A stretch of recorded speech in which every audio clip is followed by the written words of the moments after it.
Porque nunca la profecía fue traída por voluntad humana, sino que los santos hombres de Dios hablaron siendo inspirados por el Espíritu Santo. Por esta razón, nos convocamos todos los días necesitados y esperanzados. Buscamos ser reavivados por la palabra del Señor. Hoy nos detenemos en el capítulo 3 de Tito, la carta que el apóstol San Pablo le escribió a su colaborador llamado Tito. Ahora vamos a orar.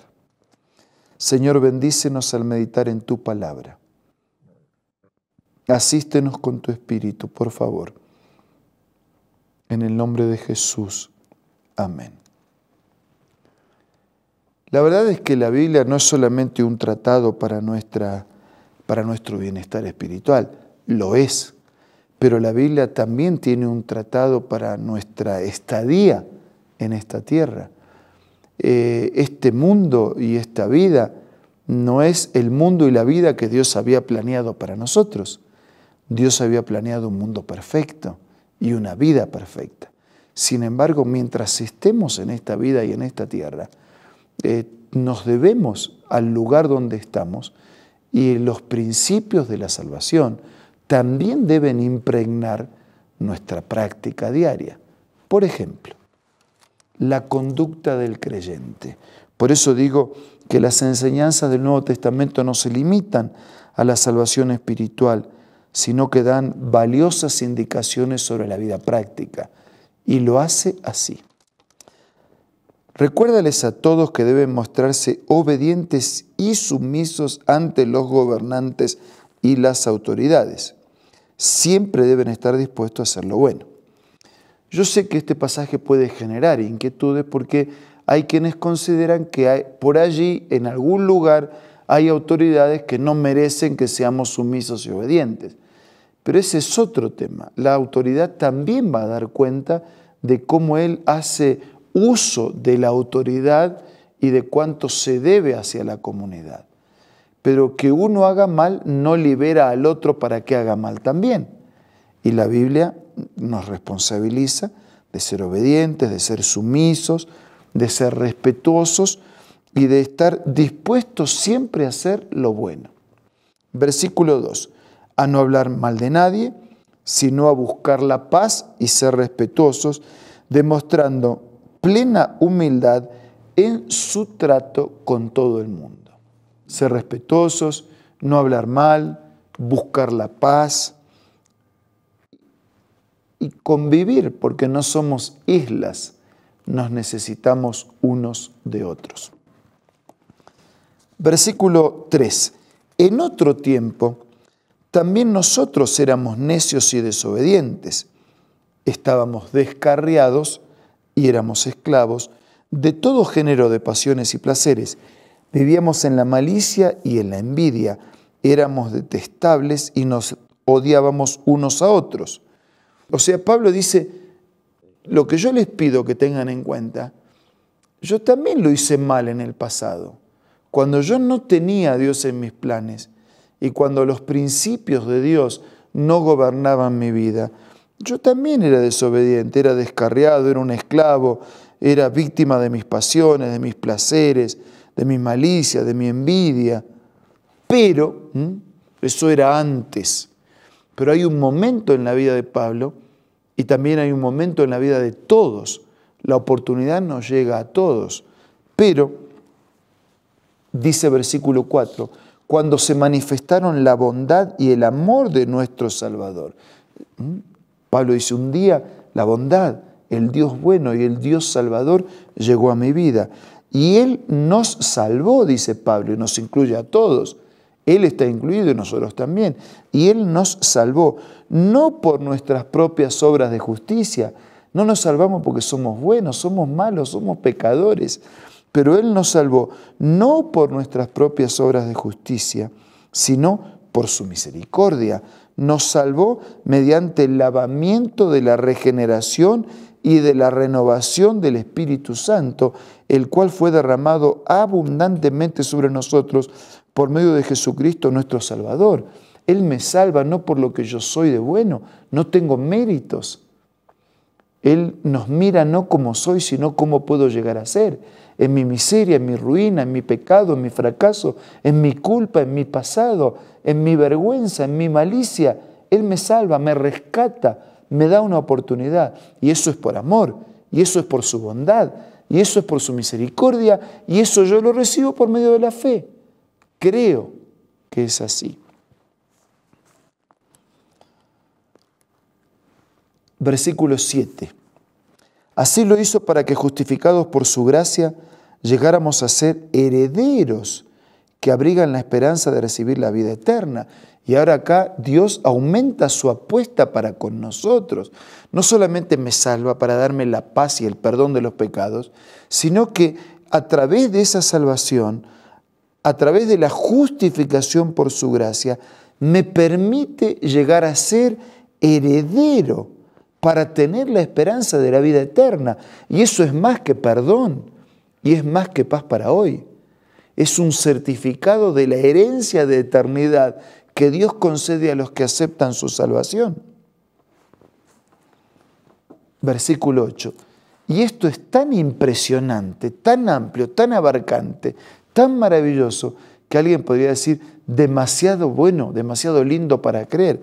Por eso dice el versículo 8, y este mensaje es digno de confianza, y quiero que lo recalques, para que los que han creído en Dios se empeñen en hacer buenas obras.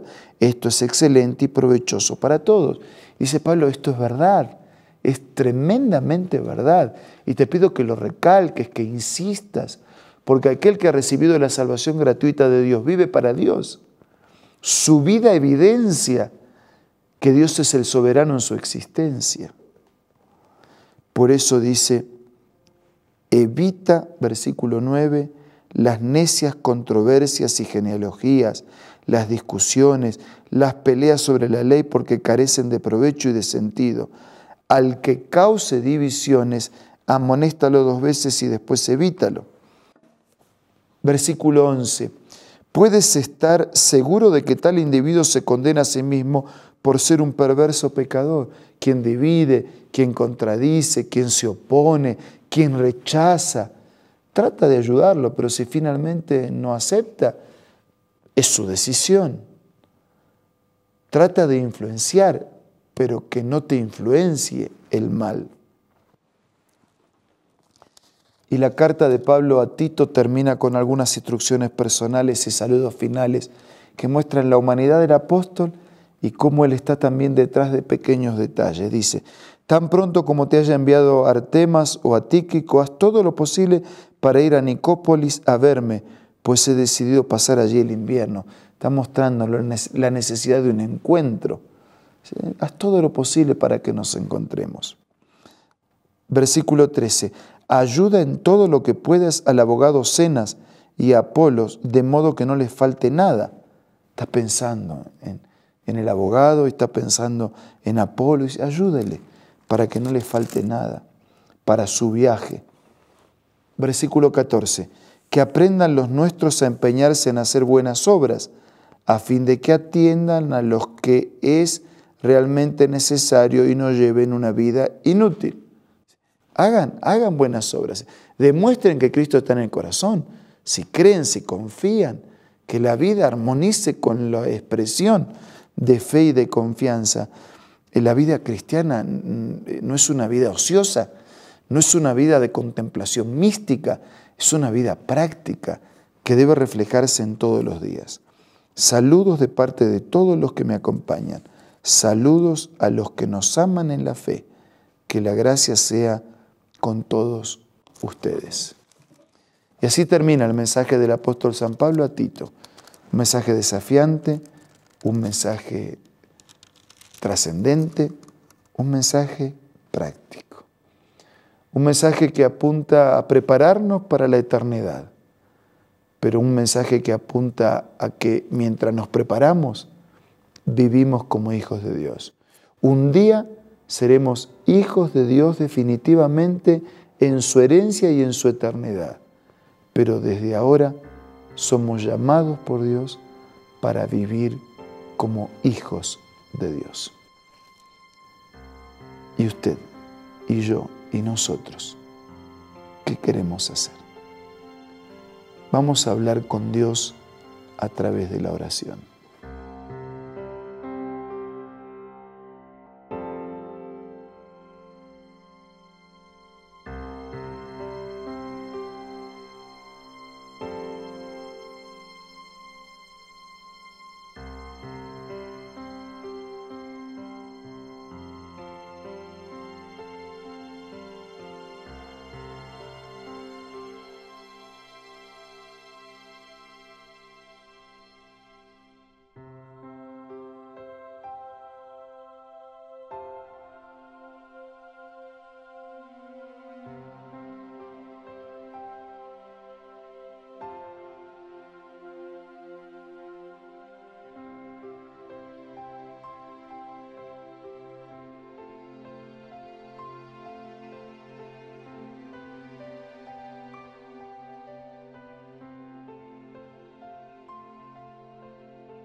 Señor, gracias por tu llamado a ser tus hijos y a vivir como tus hijos.